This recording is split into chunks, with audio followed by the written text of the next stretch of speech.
Hi everyone, I'm Sam Bettens, trans man, musician, and mid-quarantine, apparently also assistant third grade teacher, gym coach, and activity director at Camp Corona.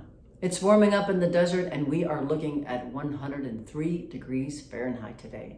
For some people, that would be miserably hot. Me, I get my book, put some swim trunks on, find a Hawaiian playlist on Spotify, and pretend I'm at the Maui Marriott. It's been 1 year since I got my first testosterone shot. Sometimes I think we should start counting from a little bit later because we really eased in with a very low dosage, mostly to protect my voice. And that brings us right into the first update topic, my voice change, or lack thereof, because it didn't. Well, it barely did. Enough to struggle with the high notes when I'm singing, not quite enough to sound like a dude.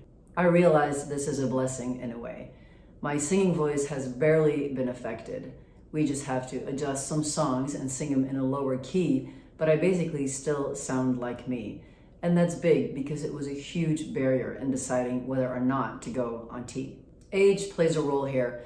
The farther away you are from your adolescent years, the smaller the effect the testosterone may have on your body, thus also on your vocal cords. And I'm pretty damn far away from my adolescent years. It's not an exact science, and a lot of research has to be done still, but this is what I've gathered from reading, and it seems to apply to me as well. My transition has been very gradual. Sometimes that's hard, because once you're finally ready to go ahead with transitioning, you want everything to happen yesterday. I've waited 46 years to finally feel comfortable in my skin, and I didn't want to have to live as Sarah one more day. At the same time, I've waited for 46 years. What's another year or two? That's the rational part of me. The part that understands this is not a race to a stopping point. Slow and steady seems smart and healthy. For one, it has given everyone in my life more time to get used to me being a man without having to be confronted with these giant changes. Two, I've felt great throughout all of it. My blood pressure is still stellar. I didn't suffer from any hormonal mood swings. My face hasn't broken out in a giant acne fest, and I haven't gone bald. In other words, my body hasn't struggled keeping up with the hormones. So I'm thankful for that, for feeling healthy through all of this. And speaking of body, after 12 months, I can finally say without hesitation that I'm noticing changes, and it's awesome. It's not exactly a Hulk-like transformation, but my shape is changing. My shoulders are stronger. I have lats now. My t-shirts are fitting the way they should, and my chest finally looks the way I always dreamed it would. 47-year-old version, of course. We've been on lockdown for about 45 days now during this corona pandemic, and so my social circle is pretty much my wife and 2 kids. The pure joy and happiness I felt with how my body is changing reaffirms that this is just about how I see myself when I look in the mirror. Yes, it's nice to be called sir.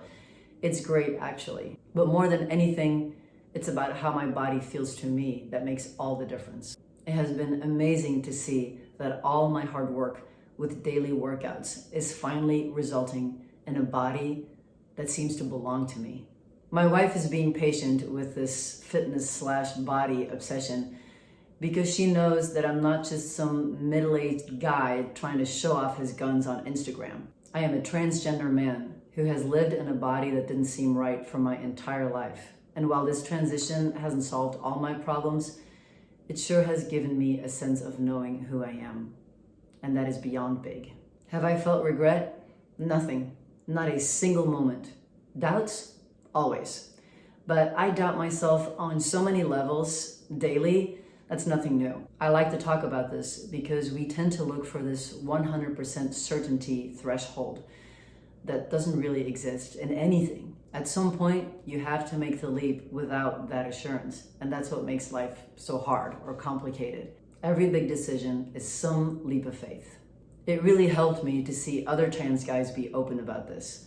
There is no magic moment. There's no God sending down an angel to tell you, this is it. It's a long, difficult process of filtering out unnecessary noise, finding the voice that's yours, and then trusting it. We all get there in different ways and on our own timelines, and it continues to be a trial and error process.